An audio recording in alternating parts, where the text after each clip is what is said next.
மகிழ்ந்தாரமாக இந்த நாளை செல்லிக்காக திருப்பி இருக்கிறோம். அவருடைய 12ஆம் வசனத்திலிருந்து 14ஆம் வசனம் வரையிலும் 12ஆம் வசனத்திலிருந்து 14ஆம் வசனம் வரையிலும்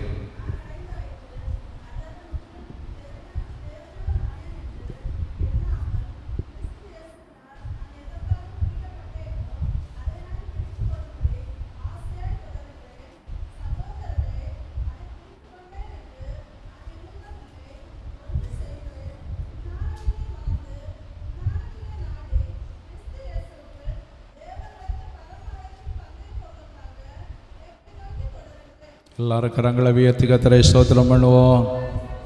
இந்த வசனத்தின் மூலம் கர்த்தர் நம்மோடு பேசும்படி ஸ்தோத்திரம் பண்ணுவோம். நம்ம எல்லாரும் கர்த்தரால் ஆசீர்வதிக்கப்படும்படி ஸ்தோத்திரம் பண்ணுவோம். அல்லேலூயா. இந்த வேதம் ஒரு பெரிய முக்கியமான சத்தியத்தை நமக்கு வெளிப்படுத்தக்கூடியதாக இருக்கிறது. ஆண்டவருடைய வசனத்தில் நாம் இன்னைக்கு இதில் மிக முக்கியமான காரியத்தை நாம் வாசித்து தேவனாலே ஆசீர்வாதம் பெற்று தேவ மகிமை அடைந்து அவருடைய ராஜ்யத்திற்கு நாம் பாத்திரவான்களாக இந்த பூமியிலே வாழ்ந்து நித்தியத்தை நாம் சுதந்திரித்து கொள்ள ஆண்டவர் நமக்கு கிருபை தருவாராக. அல்லேலூயா.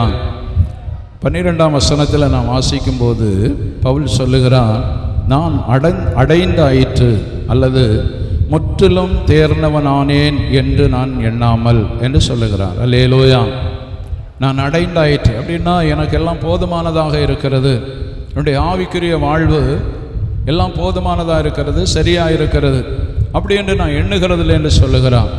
நான் இயேசு கிறிஸ்துவனால எதற்காக நான் பிடிக்கப்பட்டிருக்கிறேனோ அதை நான் பிடித்து கொள்ளும்படி, அல்லாவிட்டால் அதை நான் அடைந்து கொள்ளும்படி, கிறிஸ்துவனாலே நான் பிடிக்கப்பட்ட நோக்கம் நிறைவேறும்படி ஆசையாய் தொடருகிறேன் என்று பவுல் நமக்கு சொல்லுகிறார். அல்லேலூயா.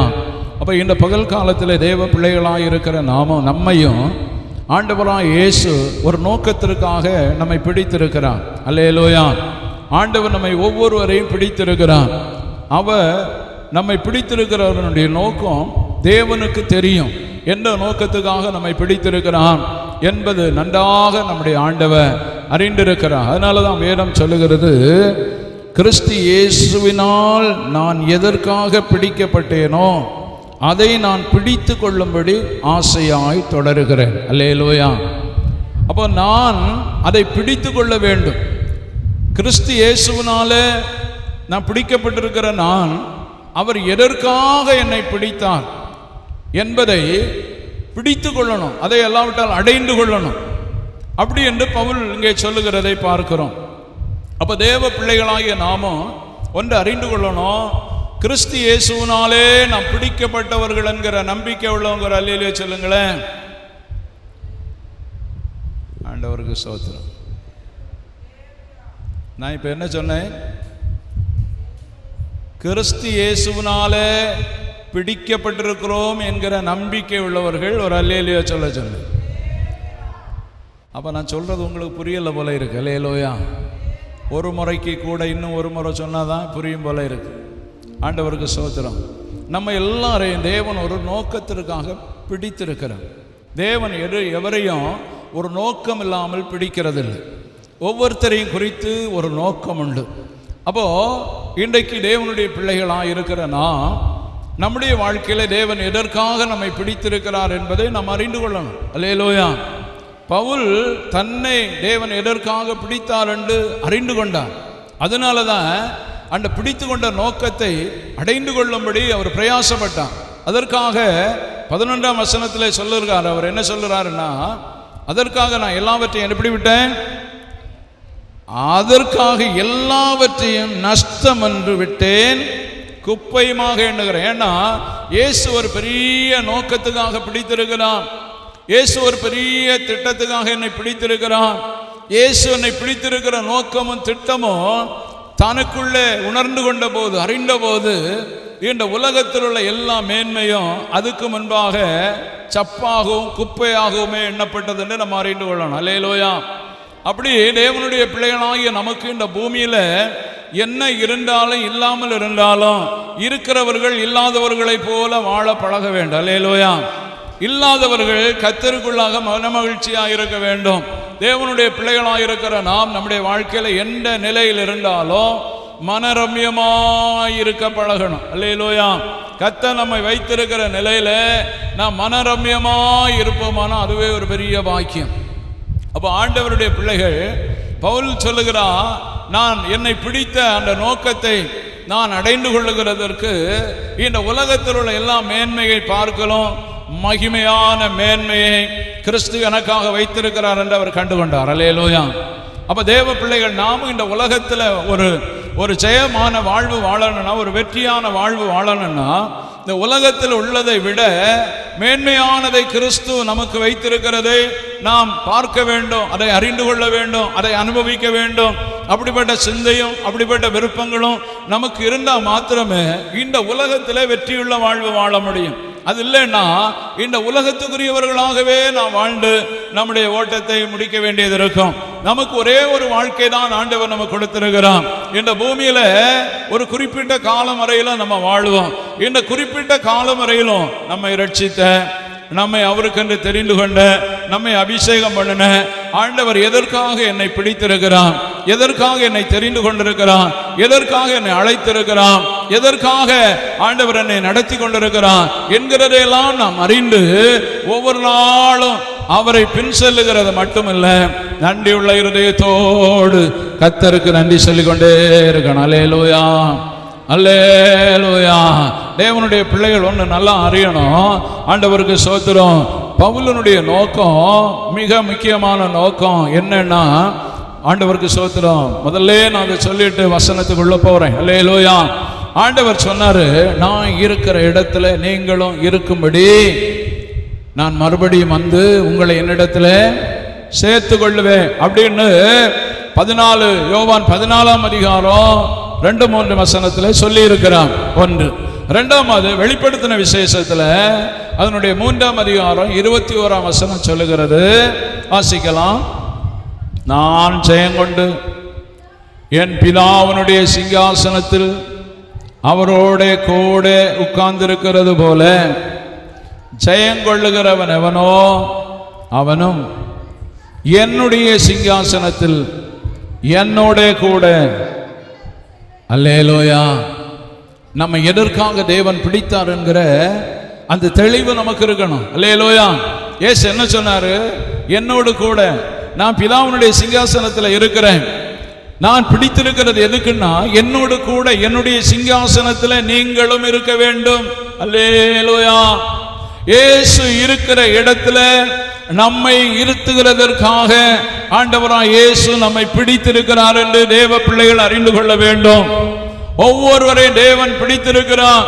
ஆண்டவருக்கு ஸ்தோத்திரம். சிலருடைய வாழ்க்கையில பாருங்க, பாவம் சிலரை பிடித்திருக்கும், சிலரை பிசாசு பிடித்திருக்கும். சிலருடைய வாழ்க்கையில ஆண்டவருக்கு ஸ்தோத்திரம் உலக சிநேகம் சிலரை பிடித்திருக்கும். சிலருக்கு ஆண்டவருக்கு ஸ்தோத்திரம் தேவனை விட இந்த உலகத்தினுடைய பணமும் பேரும் புகழுமே மேன்மையானதாக அவர்கள் எண்ணிக்கொண்டு வாழக்கூடும். அப்ப தேவ பிள்ளைகளாக இருக்கிற நாம் இந்த உலகத்தை விட்டு ஒரு நாள் நிச்சயம் போக வேண்டியது வரும். அல்லேலூயா. ஒரு நாள் இந்த உலகத்தை விட்டு நாம் இந்த உலகத்தில் எந்த நிலையில் இருந்தாலும் அதை எல்லாவற்றையும் விட்டுட்டு ஒரு நாள் தேவனுடைய சமூகத்தில் நன்மை செய்தால் மேன்மை அடையவோம், நன்மை செய்யாமல் இருந்தால் தீமை அடையவோம். நம்ம ஒரு நாள் தேவ சமூகத்தில் இருக்கணும். அல்லேலூயா. 2 கொரிந்தியர் அதனுடைய 5ஆம் அதிகாரம் 10ஆம் வசனம் சொல்லுது, நாம் எல்லாரும் கிறிஸ்துவுக்கு முன்பாக நிற்க வேண்டியது வரும். வாசிங்க. சரீரத்தில் அவனவன் செய்த நன்மைக்காவது தீமைக்காவது தக்க பலனை அடையும்படிக்கு நாம் எல்லாரும் கிறிஸ்துவனுடைய நியாயாசனத்துக்கு முன்பாக நிற்கணும். அல்லேலூயா. இந்த சரீரத்தில் வாழுகிற தேவனுடைய பிள்ளைகள் நன்றாக அறியணும்.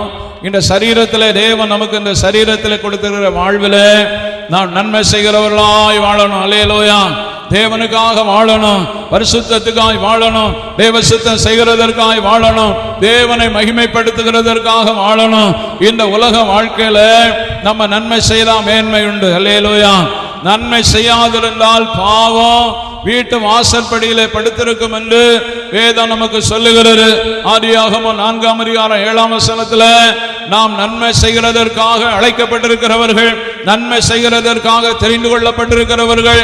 நாம் நன்மை செய்யாவிட்டால் பாவம் நம்முடைய வீட்டு வாசற்படியிலே படுத்திருக்குமா, அதன் ஆசை நம்மை பிடித்து கொள்ளுமா. அல்லேலூயா. அப்ப தேவ பிள்ளைகளே, நம்முடைய வாழ்க்கையில ஒன்று கர்த்தர் நம்மை பிடித்திருக்கிறான், ஒன்று பாவம் நம்மை பிடித்திருக்கிறது.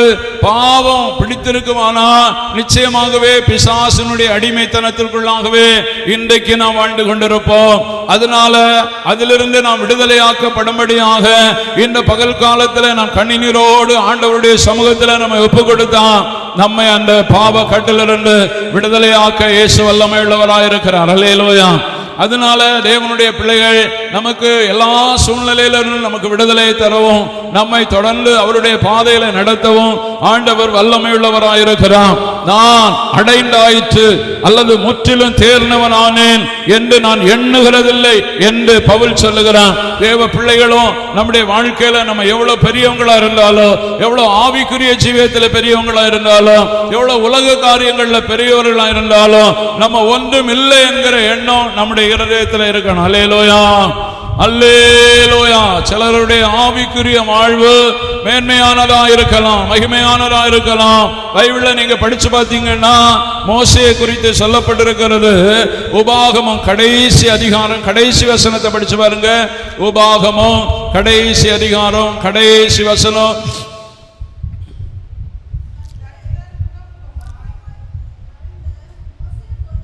கர்த்தரை முகமாய் அறிந்த மோசே போல ஒரு தீர்க்கதரிசியும் இஸ்ரவேல்ல அதுக்கு அப்புறம் எழும்பினதில்லை. அல்லேலூயா. மோசே போல கர்த்தரை முகமாய் அறிந்த ஒரு தீர்க்கதரிசி இஸ்ரவேலில் எழும்பல்ல. அந்த அளவுக்கு மோசே தேவனுக்கு முன்பாக கனம் பெற்ற ஒரு வாழ்க்கை வாழ்ந்தார். அல்லேலூயா. ஆனா எழுத்தின்படியான கானானுக்குள்ள போக முடியல. அல்லேலூயா. அப்ப தேவனுடைய பிள்ளைகள் நன்றாக அறிந்து கொள்ளணும். ஆண்டவருக்கு ஸ்தோத்திரம். ஏன் கானானுக்குள்ள போக முடியல அப்படின்னு கேட்டா, ஜனங்களுக்கு முன்பாக ஆண்டவர் சொன்னாரு, கன்மலையை பார்த்து 2 முறை, முதல் முறை சொன்னாரு கன்மலை அடி என்று சொன்னார், அடிச்சார், தண்ணீர் புறப்பட்டு வந்தது. 2வது முறை ஆண்டவர் சொன்னார் கன்மலையை பார்த்து பேசு. ஏன் அப்படின்னா கிறிஸ்து ஒரு முறை தான் சிலுவையில் அடிக்கப்பட வேண்டும். அல்லேலூயா. அதற்கு அடையாளமாகத்தான் 2வது முறை கன்மலையை பார்த்து பேசு என்று சொன்னார்.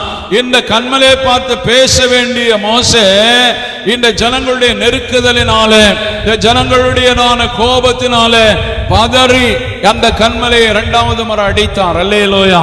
அதனால அந்த மோசே கானானுக்குள்ள போகிறதற்கு தேவன் அனுமதிக்கல. அப்படி ஆனா பாருங்க, ஆண்டவருக்கு ஸ்தோத்திரம். வசனத்தை வாசிங்க. எபிரேயருக்கு நிருபம் அதனுடைய 10வது அதிகாரம் அதனுடைய 25வது வசனத்தை வாசிங்க. சபை கூடி வருதலை விட்டு விடுகிறது போல நாமும் விட்டு விடாதிருங்கள், ஒருவருக்கு ஒருவர் புத்தி சொல்ல கடவோம். வருகிறதை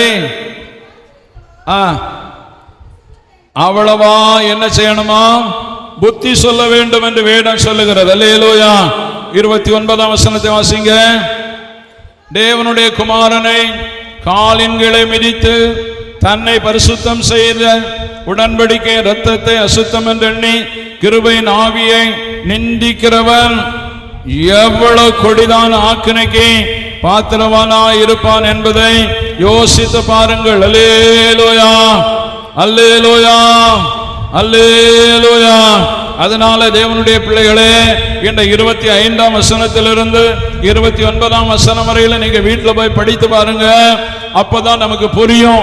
மோசே 2வது முறை ஆண்டவருக்கு ஸ்தோத்திரம் பேசு என்று சொன்னபோது அடித்ததுனால கானானுக்குள்ள பிரவேசிக்க முடியல.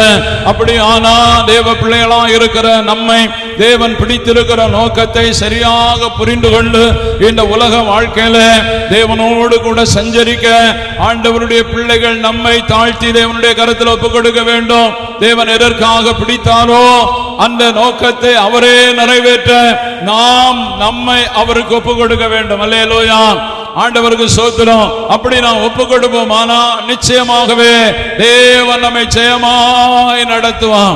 ஏனோக்கை குறித்து வேதம் சொல்லுகிறது. ஆதியாகமத்தில் நாம படிக்கிறோம் ஏனோக்கை குறித்து. ஆண்டவருக்கு ஸ்தோத்திரம். ஏனோக்கு 365 வருடம் இந்த உலகத்திலே வாழ்ந்தாராம். 365 வருடம் வயது வரையிலும் வாழ்ந்த ஏனோக்கு 300 வருடம் தேவனுடைய கரத்தை பிடித்து நடந்தார். அல்லேலூயா, அல்லேலூயா. 300 வருடம் தேவனுடைய கரத்தை பிடித்து தேவன் எந்த நோக்கத்திற்காக ஏனோக்கை இந்த உலகத்தில் பெற்றாரோ, எந்த நோக்கத்துக்காக இந்த உலகத்தில் ஏனோக்கை ஆண்டவர் வாழ்வு கொடுத்தாரோ அந்த நோக்கத்தை இந்த ஏனோக்கு புரிந்து கொண்டதுனால 300 வருடம் தேவனோடு சஞ்சரித்தான். அது மட்டுமல்ல, அவர் குமாரரையும் குமாரத்திகளையும் பெற்றார். கடைசியாக அவர் காணாமல் எடுத்துக்கொள்ளப்பட்டார் என்று வேதம் சொல்லுது. அல்லேலூயா. அப்படியானா தேவ பிள்ளைகளாக இருக்கிற நான் எடுத்துக்கொள்ளப்படணும். அல்லேலூயா. இயேசு கிறிஸ்து இருக்கிற இடத்தில் உள்ள அந்த சிங்காசனத்தை நாம் அடைந்து கொள்ளுகிறதற்காக தேவன் நம்மை பிடித்துக் கொண்டிருக்கிறார். தேவன் நம்மை தெரிந்து கொண்டிருக்கிறார். உலகத்தினுடைய அசுத்தத்திலிருந்து, பாவத்திலிருந்து, அக்கிரமத்திலிருந்து வேதம் சொல்லுகிறது. எபேசியர் 2ஆம் அதிகாரம் அதனுடைய 1, 2, 3 வசனம் வரையிலும் வாசிங்க. எபேசியர் 2ஆம் அதிகாரம் 1 - 3 வசனம் வரையிலும்.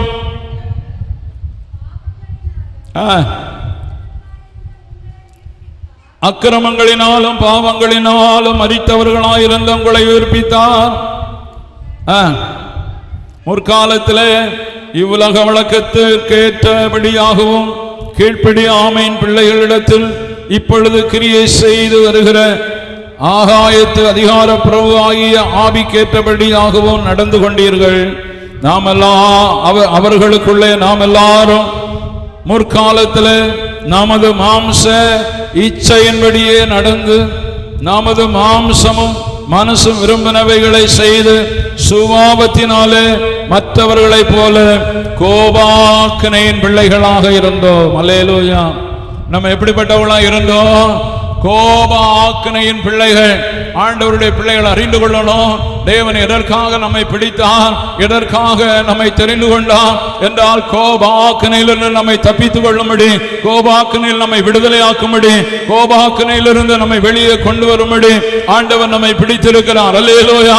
பாவத்திலும் அக்கிரமத்திலும் மரித்திருந்த நம்மை கிருபையால் அவர் உயிர்ப்பித்த தெய்வம். நம்முடைய வாழ்க்கையை ஆண்டவருக்கு என்று பூரணமாய் ஒப்புக் கொடுத்த தேவ சித்தத்தின்படி நாம் வாழ்வோமானா இந்த உலக வாழ்க்கையின் ஜெயமாய் ஆண்டவர் நம்மை நடத்த போதுமானவர். அல்லேலூயா. ஏனோக்கை 360 வருடம் இந்த உலகத்திலே வாழ்ந்த நாட்களில் எல்லாம் தேவன் அவரை நடத்தினாரு. அவருக்கு வேண்டிய கிருபை கொடுத்தாரு, வேண்டிய பலனை கொடுத்தாரு, அவரை பாதுகாத்து வந்தாரு. இந்த பகல் காலத்தில் தேவ பிள்ளைகளாகிய நாம் இந்த வசனத்திலே சொல்லப்பட்டிருக்கிறபடி மாம்ச இச்சைகளுக்கு ஏற்றபடி நாம் நடப்போமானா தேவ கோபாக்கினையின் பிள்ளைகளாகவே இருப்போம். நம்முடைய விருப்பத்தின்படி இன்னைக்கு நாம் வாழுவோமானா, நம்முடைய சுய சித்தத்தின்படியே நாம் இன்னைக்கும் வாழ்ந்து கொண்டிருப்போமானா கோபாக்கினைக்கு உரியவர்களாகவே இன்னைக்கு இருந்து கொண்டிருக்கிறோம் என்கிற தேவ பிள்ளைகள் மறந்து போக கூடாது. அல்லேலூயா. அதற்காக தேவன் நம்மை ரட்சிக்கவில்லை. நம்மை ரட்சித்ததனுடைய நோக்கம் அவரோடு கூட அவருடைய சிங்காசனத்தில் நம்மை கொண்டு உட்கார செய்யும்படியாக தான் இயேசு நம்மை ரட்சித்திருக்கிறார். ரட்சிக்கப்பட்ட தேவனுடைய பிள்ளைகள் ஒவ்வொரு நாளும் இயேசுவோடு வாழணும். அல்லேலூயா. இயேசுவோடு பேசணும், இயேசுவோடு நடக்கணும், அவருடைய இன்ப சத்தத்தை கேட்கணும். நம்முடைய ஜீவனம் இயேசுவை போல மாறணும். அல்லேலூயா. இயேசுவை போல நாம் மாறணும், இயேசுவை போல நாம் ஆளணும், இயேசுவை போல நாம் பேசணும், இயேசுவை போல நடக்கணும். இயேசுவை போல நாம் நடக்காவிட்டா பைபிள் சொல்லுது 2 பேர் ஒரு மனம் இல்லாமல் ஒரு வழியாக பிரயாணம் பண்ண முடியாது. அல்லேலூயா. அப்ப 2 பேர் ஒரு மனமாய் ஒரு வழியில பிரயாணம் பண்ணணும்னா அவர்களுக்குள்ள என்ன இருக்கணும்? ஒரு மனம் இருக்கணும். அப்படியானா தேவனோடு நாம் வாழணுமானா நமக்கும் தேவனுக்கும் ஒரு மனம் உண்டாகணும், ஐக்கியம் உண்டாகணும், அன்பு உண்டாகணும். உலகத்தில் உள்ள மற்றெல்லாவற்றை விட ஆண்டவரை அதிகமா நேசிக்கிறவர்களா இருக்கணும். தேவனுடைய பிள்ளைகள் அதற்கு ஈடாக நாம் எதையும் கொடுக்க முடியாது. அல்லேலூயா. அதனால இந்த நாட்களில் ஆண்டவருடைய சித்தம் செய்கிறதுல, தேவ சித்தம் செய்கிறதுல அதிகமான கரிசனை உள்ளவர்களாய் நாம் வாழ்ந்து கொண்டிருப்போமானா நிச்சயமாகவே நம்முடைய வாழ்க்கைக்கு ஒரு பெரிய நோக்கத்தை தேவன் வைத்திருக்கிறார். அல்லேலூயா, அல்லேலூயா. அவனுடைய 14ஆம் வசனத்தை வாசிங்க. தேவன் பிலிப்பியர் 3:14 கிறிஸ்து இயேசுவுக்குள் தேவன் அழைத்த பரம அழைப்பின் பந்தய பொருளுக்காக இலக்கை நோக்கி தொடருகிறேன். அல்லேலூயா. நமக்கு ஒரு இலக்கு இருக்கணும். பாருங்க, நமக்கு என்ன இருக்கணும்? நமக்கு ஒரு லட்சியம் இருக்கணும். ஆண்டவருக்கு ஸ்தோத்திரம். பாருங்க, 1 கொரிந்தியர் 9ஆம் அதிகாரம் 24, 25, 26 வசனங்களை படித்தீங்கன்னா 1 கொரிந்தியர் 9ஆம் அதிகாரம் பந்தயத்துக்கு போராடுகிற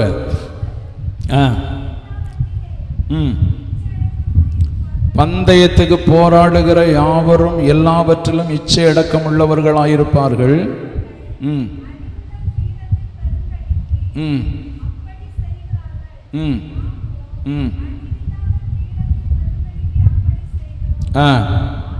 ஆதலால் நிச்சயமில்லாதவனாக ஓடேன், ஆகாயத்தை அடிக்கிறவனாக சிலம்பம் பண்ணேன். அல்லேலூயா.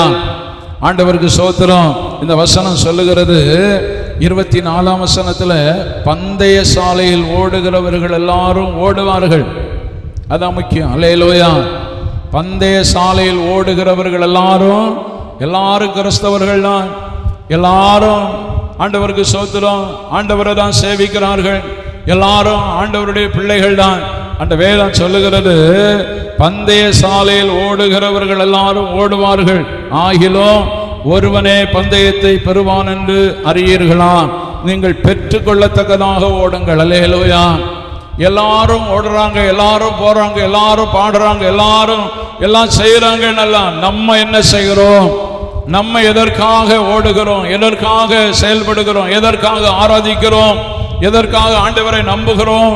எதற்காக ஆண்டவருக்காக வாழுகிறோம் என்கிறத தேவனுடைய பிள்ளைகள் உறுதிப்படுத்தணும். அல்லேலூயா. ஆண்டவர் ஸ்தோத்திரம். நமக்கு ஒரு பந்தய பொருள் உண்டு, அதை நாம் பிடித்து கொள்ளணும்.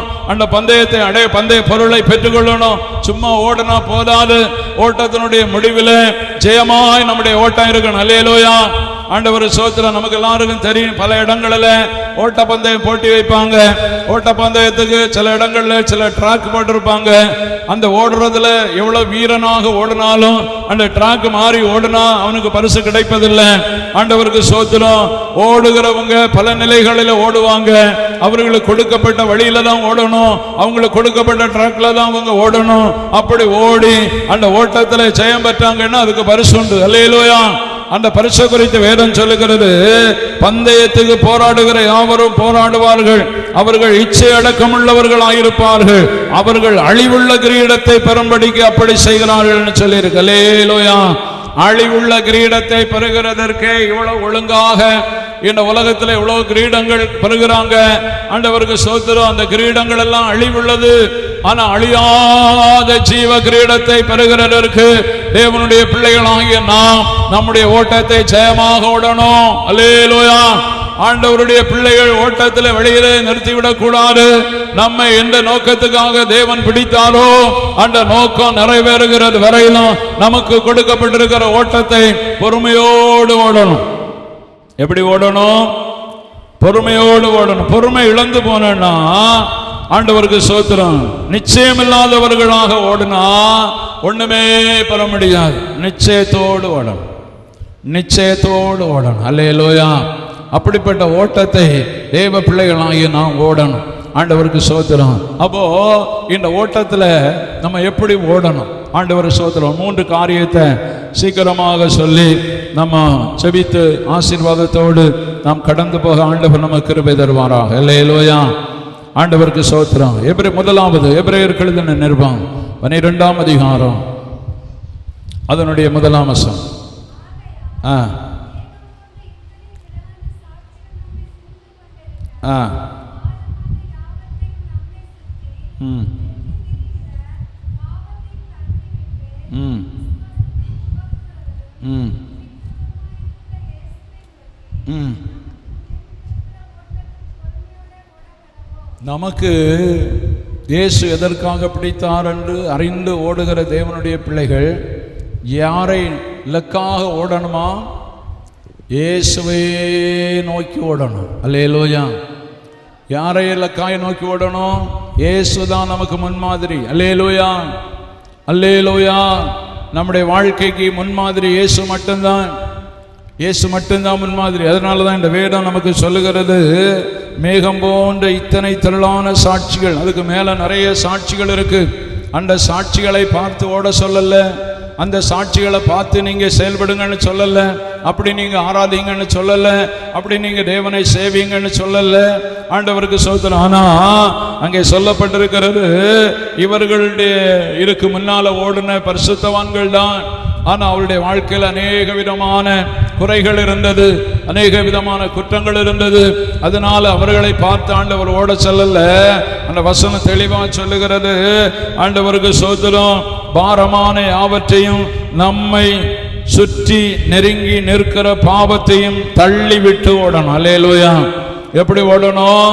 நம்மை சுற்றி நெருங்கி நிற்கிற பாவமும் உண்டு, நம்முடைய ஓட்டத்தை சரியான பகுதியில் ஓட விடாமல் நம்மை தளர செய்கிற பாரமும் உண்டு. அல்லேலூயா. சிலர் பாருங்க, சில காரியங்களில் சில பிரச்சனைகளில் அகப்படும் போது அந்த இருதயத்தில் ஒரு பாரம் வந்துவிடும், ஏதோ ஒரு பாரம். அந்த பாரம் வந்துன்னா பின்ன எல்லா காரியங்களையும் செய்வாங்க, சாப்பிடுவாங்க, உறங்குவாங்க, எல்லாம் செய்வாங்க. ஆனால் எங்க தடை வரும்னா ஆராதனைக்கு தான் தடை வரும். தேவனை ஆராதிக்கிற விஷயத்துல தான், தேவனை சேவிக்கிற விஷயத்துல தான், தேவ சமூகத்தில் ஜெபிக்கிற காரியத்துல தான் தேவனுடைய பிள்ளைகள் பிசாசு கை வைப்பான். பாருங்க, ஜபம் நிறுத்தி போடுவான். என்ன எவ்வளவுலாம் ஜெபம் பண்ணுறது, ஜெபம் பண்ணி என்ன கண்டோம் அப்படின்னெல்லாம் பிசாசு நமக்கு எதிராக பேசுவான். அப்போ நம்ம அதிலே மழுங்கி போவோம், நம்முடைய ஆவிக்குரிய சிந்தை மழுக்கடித்து விடும். அப்போ தேவ பிள்ளைகள் புரிந்து கொள்ளணும், இது பிசாசனுடைய ஒரு தந்திரம். அல்லேலூயா. பிரச்சனை இல்லாம நம்ம இந்த உலகத்தில் வாழவே முடியாது. பிரச்சனை ஒருங்கின பிறகு ஆண்டவரை சேவிக்கலாம்னா முடியாது. பிரச்சனை இருக்கும்போது அதோடு ஆண்டவரை சேவிக்கணும். நம்மை பிரச்சனை பண்ணுகிற பிரச்சனைகளை தள்ளி விடணுமா? அல்லேலூயா. என்ன செய்யணும்? நம்மை பாரப்படுத்துகிற பாரத்தையும் சுற்றி நெருங்கி வருகிற, அப்படின்னா சிலர் சொல்லுவாங்க, நான் பாவம் செய்துட்டேன், அதனால நான் ஆண்டவரை சேவிக்கிறதுக்கு தகுதி இல்லை. ஆண்டவர் யாரை தேடி வந்தார்? பாவிகளை தேடி வந்தார். அல்லேலூயா. பரிசுத்தவான்களை அல்ல, நீதிமான்களை அல்ல. யாரு தங்களுடைய வாழ்க்கையில தேவன் தேவைன்னா ஒரு பாவிக்கு தான் இயேசு தேவை. அல்லேலூயா. பாவிக்கு தான் அவனுடைய பாவத்தில் அவனுக்கு விடுதலை கொடுக்கிறதற்கு இயேசு அவனுக்கு தேவை. அதனால ஆண்டவருக்கு ஸ்தோத்திரம், நான் பாவம் செய்துட்டேன், குற்றம் செய்துட்டேன் அப்படின்னு சொல்லி தேவனை விட்டு விலகி போகிறது இல்லை. அதுக்கு உதாரணமா நீங்க எடுத்துக்கொண்டீங்கன்னா தாவீது தன்னுடைய வாழ்க்கையில பாவம் செய்தான். பாவம் செய்த போது தேவனுடையதான கிரியைகள், தேவனுடைய வார்த்தை தாவீதுக்கு உண்டானது. 3 காரியத்தை ஆண்டவர் சொன்னார். ஆண்டவருக்கு ஸ்தோத்திரம். 3 மாதம் நீ சிறைப்பட்டு போனோம், அல்லேனா உன் தேசத்துல பட்டயம் வரும், அல்லேனா ஆண்டவருக்கு ஸ்தோத்திரம். இன்னும் ஒரு காரியத்தை சொன்னான், 3 காரியத்தை சொன்னான். 3ம் இந்த தாவீதுக்கு தெரிஞ்சு போச்சு, தேவனுடைய கோபம் நம்ம மேல இருக்குது. ஒரே வழி தேவனிடத்துல போய் சரணடைகிறது. அல்லேலூயா. ஆண்டவருக்கு தன்னை ஒப்புக் கொடுத்து, ஆண்டவரே உம்முடைய கரத்துல திரளான மீட்புண்டு, ஆண்டவருடைய கரத்தில் விழுவேனாக, மனுஷனுடைய கரத்தில் விழாதிருப்பேனாக என்று சொல்லி தாவீது தேவனுடைய கரத்தில் விழுந்ததுனால தேவன் அவருக்கு இரக்கம் செய்தார். அல்லேலூயா. அந்த தாவீதை குறித்து தான் ஆண்டவர் சொன்னாரு, என்னுடைய இருதயத்துக்கு எனக்கு சித்தமானதெல்லாம் செய்வான். அல்லேலூயா. ஆண்டவரே சொன்னார், என்னுடைய இருதயத்துக்கு ஏற்றவன், எனக்கு சித்தமானது எல்லாம் செய்வான். தாவீது தனக்கு சித்தமானதை செய்வான்னு சொல்லல. அப்படின்னா தாவீது தேவனுடைய ஆலயத்தை கட்டணும்னு விரும்பினான். ஆண்டவர் சொன்னார், நீ ஆலயம் கட்டண்டா, உன் குமாரனே ஆலயம் கட்டுவான்னு சொன்ன உடனே இல்லை நான் தான் கட்டுவேன்னு சொல்லிட்டு ஆண்டவருக்கு ஸ்தோத்திரம், தாவீது கட்டி இருப்பான். ஆனா தாவீது அப்படி செய்யல. அல்லேலூயா. ஏன் அப்படி செய்யலைன்னா தேவாலயம் கட்டியிருந்தா இன்னைக்கு தாவீது தேவாலயம் கட்டினாருன்னு நம்ம பிரசங்கம் பண்ணியிருப்போம். ஆனால் தாவீது அந்த மேன்மையை விரும்பல. ஆண்டவருக்கு ஸ்தோத்திரம். தேவனுடைய வார்த்தையை தான் கீழ்ப்படிந்தான்.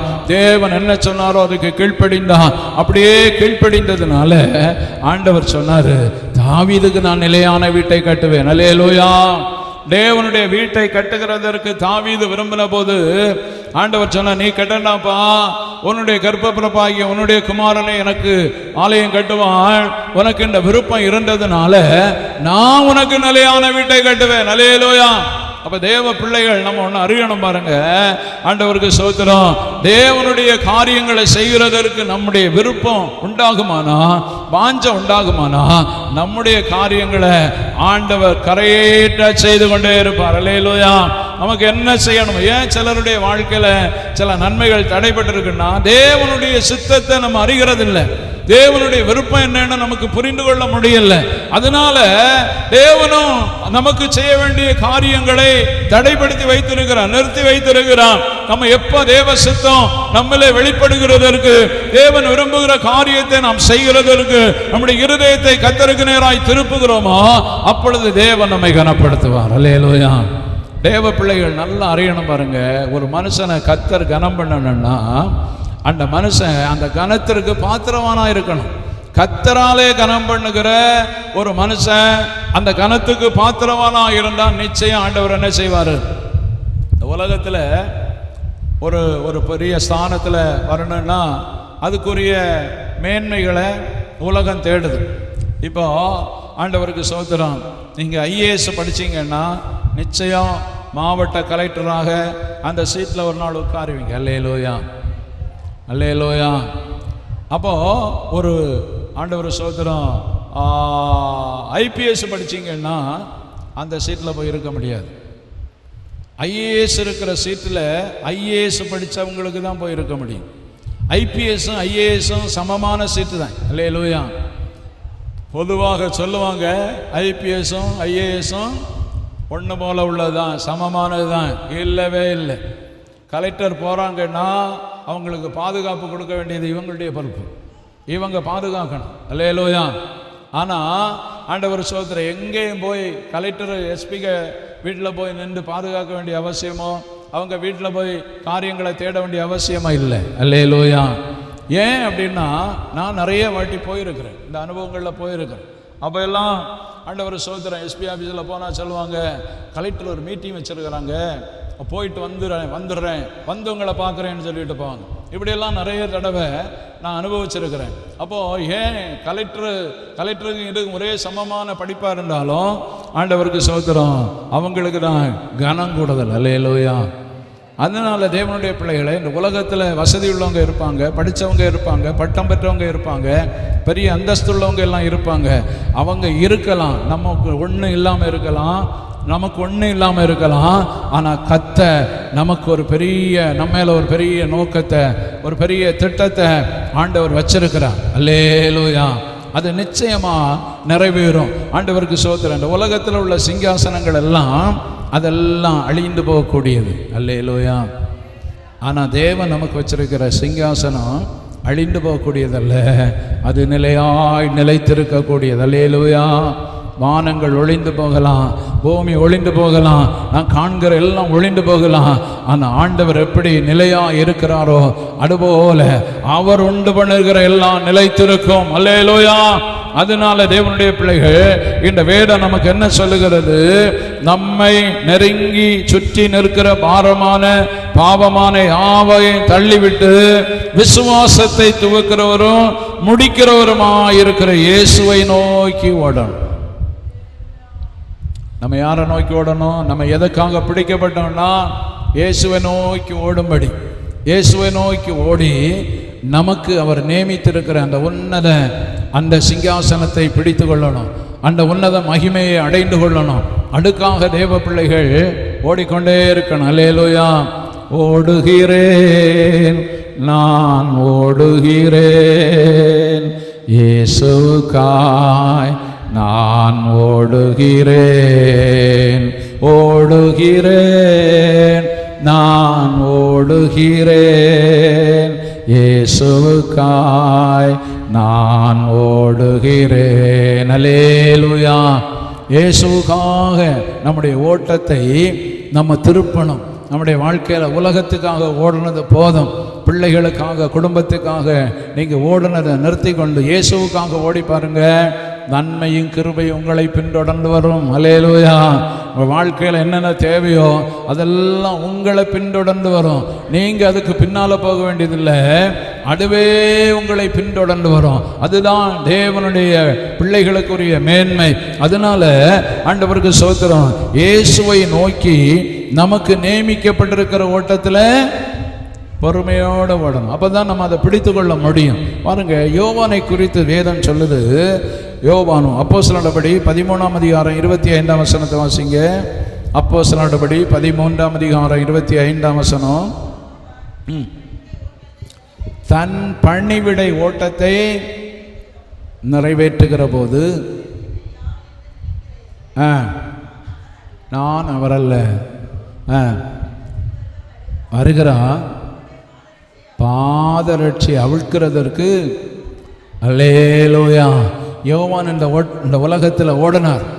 அவர் அந்த ஓட்டத்தை முடிக்கிறதற்கு முன்னால் சிலர் வந்து கேட்டாங்க. அப்போ யோவானுக்கு ஒரு பதில் இருந்து, நான் அல்ல, அல்லேலூயா, அவருடைய பாத ரட்சைகளை அவிழ்க்கிறதற்கு நான் பாத்திரன் அல்ல என்று சொல்லி யோவான் தன்னுடைய கொடுக்கப்பட்ட ஓட்டத்தை ஜெயத்தோடு ஓடி முடித்தார். அல்லேலூயா. கொஞ்ச காலம் தான் ஓட முடிஞ்சது யோவானுக்கு. அல்லேலூயா. ஆண்டவருக்கு ஸ்தோத்திரம். ஆனா அவர் எந்த நோக்கத்துக்காக ஓடினாரோ அந்த நோக்கத்தை நிறைவேற்றி ஆண்டவருக்கு ஸ்தோத்திரம் தேவ சமூகத்தில் அவருடைய பங்கை பெற்றுக்கொள்ளும்படியாக தேவராஜ்யத்தில் பிரவேசித்திருக்கிறார். அதுபோல தேவ பிள்ளைகளாக இருக்கிற நாமும் நமக்கு கொடுக்கப்பட்டிருக்கிற பாதையில ஆண்டவருக்கு ஸ்தோத்திரம் பொறுமையாய் ஓடணும். இந்த ஓட்டத்தை தொடரணுமானா விசுவாசம் இருக்கணும். விசுவாசத்தை துவக்கிறவரும் இயேசுதான், அதை முடிக்கிறவரும் இயேசுதான். அப்போ நமக்குள்ள அந்த விசுவாசம் தொடர்ந்து கிரியை செய்து கொண்டே இருக்கணும். அப்போதான் நம்முடைய ஓட்டம் ஜெயமாக இருக்கும், நம்முடைய ஓட்டம் வெற்றியாக இருக்கும். அல்லேலூயா.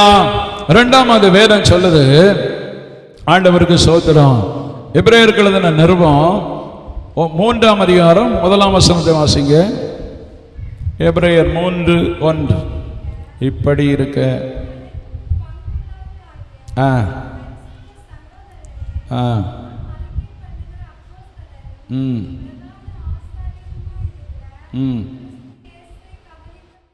அல்லேலூயா. பரம அழைப்புக்கு பங்குள்ள பரிசுத்த சகோதரரே, அல்லேலூயா, அல்லேலூயா, அல்லேலூயா. தேவன் எதுக்காக அழைத்திருக்கிறாரா? பரிசுத்த அழைப்புக்கு பங்குள்ள பரிசுத்த சகோதரரே, நான் ஆண்டவருக்கு ஸ்தோத்திரம் இயேசுவை கவனித்து ஓடணும். அல்லேலூயா. நம்ம என்ன அழைப்பு அழைத்திருக்கிறோம்? பரிசுத்தத்துக்கு பங்குள்ளவர்களாய் வாழ. பரிசுத்தத்தில், கிறிஸ்துவனுடைய பரிசுத்தத்தில் நமக்கு என்ன இருக்கும்? பங்கு இருக்கு. பாருங்க, ஆண்டவருக்கு ஸ்தோத்திரம். பரிசுத்தத்துக்கு பங்குள்ளவர்களாய் ஓடணும். பரிசுத்தம் இல்லாமல் ஒருவரும் தேவனுடைய ராஜ்யத்தில் போகவே முடியாது. தேவனுடைய ராஜ்யத்துக்கு பரிசுத்தம், அதுக்கு பரிசுத்தத்துக்கு பங்கு நமக்கு ஆண்டவர் வைத்திருக்கிறான். இந்த பரிசுத்தத்துக்கு பங்குள்ளவர்களாக நான் ஓடணும். அதனால தான் லேவியராகமம் 20ஆம் அதிகாரம் 26ஆம் வசனம் சொல்லுது. லேவியராகமம் 20ஆம் அதிகாரம் 26ஆம் வசனம்.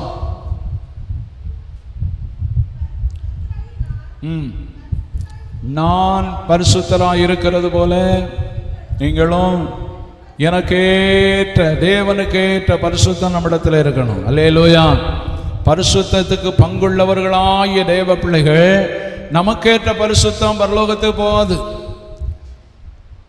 அல்லேலூயா. நமக்கேற்ற நீதியின் கிரியைகள் பரலோகத்துக்கு போகாது.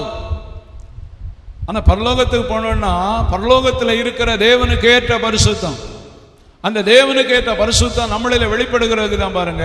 ஆராதனை, ஜபம், கூட்டங்கள் இதெல்லாம் எடுக்குன்னா தேவனுக்கு ஏற்ற பரிசுத்தம் நம்மளே உண்டாகிறது. தேவனுக்கு ஏற்ற பரிசுத்தம் நாம் அடைந்து கொள்ளுகிறது. அதற்காக தான் தேவ செய்தி வசனத்தை கேட்கும்போது நம்மில் இருக்கிற குறையை கண்டுபிடித்து நம்மை சுத்திகரித்து பரிசுத்தமாகுதலை தெய்வ பயத்தோடு பூரணப்படுத்தணும். அல்லேலூயா. அப்படிப்பட்ட ஒரு ஜீவிதம் செய்கிறதற்காக தான் சபை கூடி வருகிறது, தேவனை ஆராதிக்க வருகிறது, தேவ சமூகத்தில் ஜெபிக்க வருகிறது. ஆண்டவருக்கு ஸ்தோத்திரம். 2 பேர் ஒருமனப்பட்டு தேவ சமூகத்தில் ஜெபிக்கிறது. இதுக்கெல்லாம் காரணம் நான் பரிசுத்தம் அடையணும். தேவன் பரிசுத்தராக இருக்கிறான். பரிசுத்த அழைப்புக்கு நமக்கு பங்கு இருக்குது. பரிசுத்த அழைப்பினாலே தேவன் நம்மை அழைத்திருக்கிறான். ஆனா அந்த பரிசுத்த அழைப்பினாலே அழைத்த அழைப்புக்கு நான் பங்குள்ளவர்களாய் வாழணும். ஏன்னா தேவன் பரிசுத்தராய் இருக்கிறது போல நாம எப்படி இருக்கணும். அதற்காக ஆண்டவர் என்ன செய்தாரா? நம்மை பிரித்தெடுத்தாராம். அல்லேலூயா. லேவியராகமம் 20:26 நான் பரிசுத்தராய் இருக்கிறது போல பரிசுத்தராய் இருங்கள், நீங்களும் என்னுடையவர்களாய் இருக்கும்படி உங்களை மற்ற ஜனங்களை விட்டு பிரித்தெடுத்தேன். அப்படின்னா என்ன? அசுத்தமான இந்த உலக வாழ்விலே வாழ்ந்து கொண்டிருக்கிற உலகத்தாரை விட்டு தேவன் நம்மை பிரித்து அவருக்கென்று எடுத்திருக்கிறார். அதான் ரட்சிப்பு. அல்லேலூயா. பிரித்தெடுத்திருக்கிறான். அப்போ பிரித்தெடுக்கப்பட்ட தேவனுடைய பிள்ளைகள் மறுபடியும் அந்த பழைய வாழ்வுக்குள்ளே போகிறதற்கு பிரயாசப்படக்கூடாது. பழைய வாழ்வுக்குள்ளே போகக்கூடாது. நாம் பிரித்தெடுக்கப்பட்டவர்கள், தேவனுக்கென்று பிரித்தெடுக்கப்பட்டவர்கள், பரிசுத்தத்துக்கென்று பிரித்தெடுக்கப்பட்டவர்கள். பரிசுத்தத்திலே நாம் நிலைத்திருக்கணும். அல்லேலூயா. அப்படி நாம் பரிசுத்தத்திலே நாம் நிலைத்திருந்தா நம்முடைய வாழ்க்கை ஜெயமாய் மாறும். அல்லேலூயா. ஆண்டவருக்கு ஸ்தோத்திரம். 1 கொரிந்தியர் 1:2 சொல்லுகிறது. 1 கொரிந்தியர் 2:2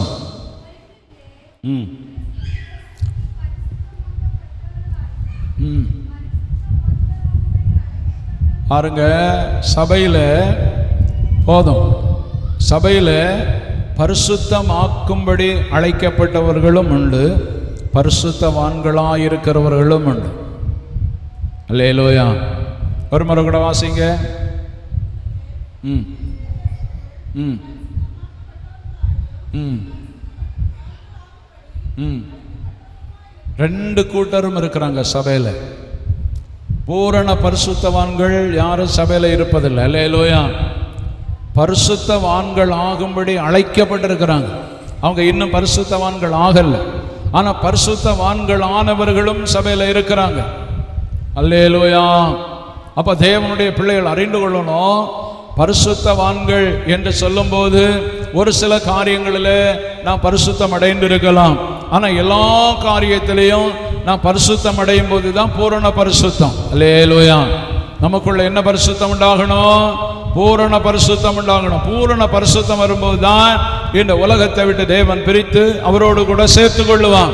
அப்போ அந்த அனுபவங்களை தேவனுடைய பிள்ளைகள் அடைந்து கொள்ளணும். அல்லேலூயா. பரிசுத்த ஜீவிதம் செய்கிறதற்கு நான் இந்த உலகத்தில் தேவ பிள்ளைகள் பரிசுத்தவான்களாக அழைக்கப்பட்டிருக்கிறோம். பரிசுத்தவான்கள் ஆகும்படி அழைக்கப்பட்ட தேவனுடைய பிள்ளைகள் நாம் அழைக்கப்பட்ட அழைப்பை நாம் திரும்பி பார்க்கணும். அல்லேலூயா. அல்லேலூயா. அப்படி நான் திரும்பி பார்த்தா பரிசுத்தவான்களுக்கு ஒரு ராஜ்யம் உண்டு. பரிசுத்தவான்களுடைய ராஜ்யம் அது எங்கே இருக்கு? கொலோசியருக்கு எழுதின நிருபம் 1:12 நீங்கள் படிச்சீங்கன்னா அங்கே சொல்லப்பட்டிருக்கிறது, ஒளியில் உள்ள பரிசுத்தவான்களுடைய சுதந்திரம். போதும். அல்லேலூயா. அப்போ நம்ம ஒளியில் உள்ள பரிசுத்தவான்களுடைய சுதந்திரத்தில் பங்கடையணும். அதுக்காக தான் தேவன் நம்மை பரிசுத்தப்படுத்துகிறான். நமக்கு ஒரு பரிசுத்தவான்களுடைய ராஜ்யம் உண்டு. அதுதான் தேவனுடைய ராஜ்யம். அல்லேலூயா. அந்த ராஜ்யத்தில் நம்ம போய் சேரணும். அந்த ராஜ்யத்தில் நம்ம பங்கடையணும். அந்த ராஜ்யத்தை நாம் சுதந்திரித்துக் கொள்ளுகிறதற்காக தேவனுடைய பிள்ளைகளாகிய நம்மை ஆண்டவர் என்ன செய்திருக்கிறாரோ? ரோமருக்கு எழுதின நிருபம் 8ஆம் அதிகாரம் அதனுடைய 30வது வசனத்தை வாசிங்க. ரோமர் 8:30.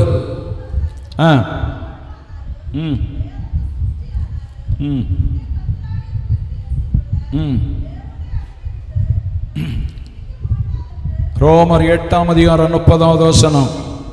எவர்களை முன்குறித்தாரோ அவர்களை அழைத்தும் இருக்கிறார், எவர்களை அழைத்தாரோ அவர்களை நீதிமான்களும் ஆக்கி இருக்கிறார், எவர்களை நீதிமான்கள் ஆக்கினாரோ அவர்களை மகிமைப்படுத்தியும் இருக்கிறார். அல்லேலூயா. அப்ப தேவ பிள்ளைகள், நாம் எந்த நோக்கத்துக்காக அழைக்கப்பட்டிருக்கிறோம், எதற்காக நாம் பிடிக்கப்பட்டிருக்கிறோம் என்பதை நாம் அறிந்து கொண்டு இந்த பூமியில வாழும்போது ஆண்டவருக்கு ஸ்தோத்திரம். எவர்களை முன்குறித்தாரோ, எவர்களை அழைத்திருக்கிறாரோ, அழைத்தவர்களை நீதிமான்களாக்கியும் இருக்கிறார், அழைத்தவர்களை ஆண்டவர் மகிமைப்படுத்தியும் இருக்கிறார். அல்லேலூயா. அப்ப தேவ பிள்ளைகளா இருக்கிறனா கிறிஸ்துவுக்குள் நாம் அழைக்கப்பட்டிருக்கிறோம். கிறிஸ்துவுக்குள் நாம் முன்குறிக்கப்பட்டவர்கள். ஆண்டவருக்கு ஸ்தோத்திரம். இயேசுவோடு கூட இருக்க, அல்லேலூயா, இயேசுவோடு கூட இருக்க நாம் முன்குறிக்கப்பட்டவர்கள்.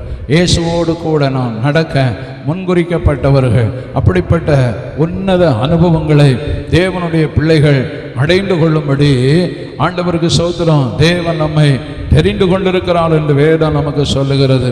அதனால இந்த பகல் காலத்தில் தேவனுடைய பிள்ளைகளாக இருக்கிற நான் ஒன்றை அறிந்து கொள்ள வேணும். நாம் முன்குறிக்கப்பட்டவர்கள், அழைக்கப்பட்டவர்கள், நீதிமான்களாக்கப்பட்டவர்கள், மகிமை அடைகிறதற்கு நம்மை ஆண்டவர் அழைத்திருக்கிறார். அல்லேலூயா. கடைசியில் ஒரு வசனத்தை கூட வாசிக்கலாம். வெளிப்படுத்தின விசேஷம் 17ஆம் அதிகாரம் அதனுடைய 14ஆம் வசனத்தினுடைய பின்பகுதியை வாசிக்கலாம். 2வது பதி. கத்தாதி கத்த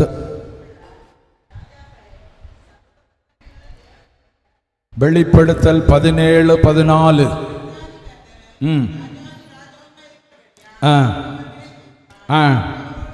அவரோடு கூட இருக்கிறவர்கள், அழைக்கப்பட்டவர்களும் தெரிந்து கொள்ளப்பட்டவர்களும் உண்மை உள்ளவருமாயிருக்கிறார்கள். அல்லேலூயா. நம்முடைய ஆண்டவரோடு கூட இருக்கும்படி நம்மை பிடித்திருக்கிறான், நம்மை தெரிந்து கொண்டிருக்கிறான், நம்மை அழைத்திருக்கிறான். அதனாலதான் வேதம் நமக்கு சொல்லுகிற, நான் எதற்காக பிடிக்கப்பட்டிருக்கிறேனோ அதை நான் பிடித்து கொள்ளும்படி ஆசையாய் தொடருகிறேன். அல்லேலூயா. தேவன் அழைத்திருக்கிற அழைப்பின் பந்தய பொருளுக்காக இலக்கை நோக்கி தொடருகிறேன் அப்படின்னு ஆண்டவருடைய வசனம் நமக்கு சொல்லுகிறது. அப்ப தேவ பிள்ளைகளே, இயேசுவோடு கூட இருக்கும்படி அழைக்கப்பட்டவர்கள். அல்லேலூயா. இயேசுவோடு கூட இருக்கிறவங்க எப்படிப்பட்டவங்க? அழைக்கப்பட்டவங்க, தெரிந்து கொள்ளப்பட்டவங்க, உண்மை உள்ளவர்கள். அல்லேலூயா. அப்படிப்பட்ட ஒரு நல்ல வாழ்க்கையை தேவ பிள்ளைகள் வாழ்ந்து அந்த மகிமையான ராஜ்யத்தை சுதந்தரித்துக் கொள்ள கர்த்தர் நமக்கு கிருபை தருவாராக. ஒரு வசனத்தை கூட வாசிக்கலாம். 1-2 தீமோத்தேயு 4ஆம் அதிகாரம் 7ஆம் வசனத்தையும் 8ஆம் வசனத்தையும் வாசிக்கலாம். 7, 8 சீக்கிரமா வாசிப்போம். நல்ல போராட்டத்தை போராடினேன், ஓட்டத்தை முடித்தேன், விசுவாசத்தை காத்து கொண்டேன். இது முதல் நீதியின் கிரீடம் எனக்காக வைக்கப்பட்டிருக்கிறது. நீதி உள்ள நியாயாதிபதியாகிய கர்த்தர் அந்நாளிலே அதை எனக்கு தந்தருளுவார். எனக்கு மாத்திரமல்ல, அவர் பிரசன்னமாகுதலை விரும்பும் யாவருக்கும் அவர் தந்தருளுவார். அல்லேலூயா. இந்த பகல் காலத்தில் தேவ பிள்ளைகளே, நம்முடைய போராட்டம், நம்முடைய ஓட்டம் ஜெயமாய் முடிய நல்ல போராட்டம் போராடினேன்னு சொல்லுவாங்க. உலகத்தில் சில போராட்டம் உண்டு, சில பாடுகள் உண்டு, சில கஷ்டங்கள் உண்டு. ஆனால் அதொன்றும் தேவன் நம்மை பிடித்திருக்கிற அந்த பிடியை விட்டு விடாதபடி, தேவன் நம்மை பிடித்திருக்கிற அந்த நோக்கத்தை இழந்து விடாதபடி தேவ பிள்ளைகளாகிய நான் இயேசு எதற்காக நம்மை பிடித்தாரோ அதை நாம் பிடித்து கொள்ளும்படி நல்ல போராட்டத்தை போராடி ஓட்டத்தை ஜெயத்தோடு முடித்து நமக்காக நீதியின் கிரீடம் வைக்கப்பட்டிருக்கிறது. அதை